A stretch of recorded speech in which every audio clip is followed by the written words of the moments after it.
సరేనే కూర్చుంది.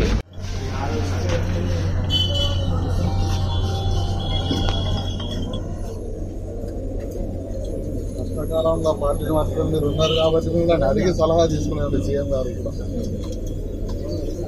ఎన్ని వేల మంది కార్యకర్తలు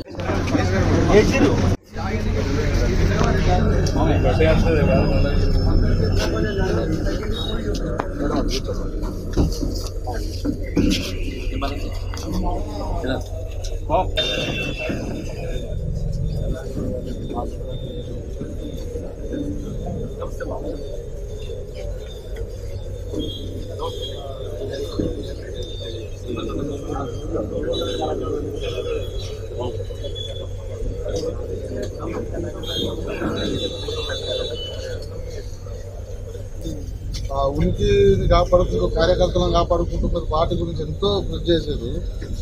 సీఎం గారు కనీసం మిమ్మల్ని అడిగే ముందు సీనియారిటీకైనా గౌరవం ఇచ్చి సీఎం గారు కనీసం మరి వారిని జాయిన్ అవుతారట అని చెప్పి మీతో విచారణ అయితే చేసేది ఉండే. ఎన్ని వేల మంది కార్యకర్తలు 30-40 ఏళ్ళ రాజకీయం అనుభవం ఉన్న మిమ్మల్ని తెలియకుండా మీకు మీ దగ్గర విచారణ చేయకుండా మీతో పాటు నమ్ముకున్న మా కార్యకర్త మనోభావాలని పార్టీని నమ్ముకొని ఎన్నో ఏళ్ళుగా త్యాగం చేసుకుంటా అయితే కనుక విచారణ సీఎం గారు అయితే విచారణ చేయాలి కదా. మళ్ళీ మీరు మన పార్టీ ఓడిపోయినా కానీ కష్టకాలంలో మీరు మన పార్టీని పుడుకుంటాం బాబు, పుడుకుంటాం. అదే ప్లేస్ పుడుకుంటాం బాబు.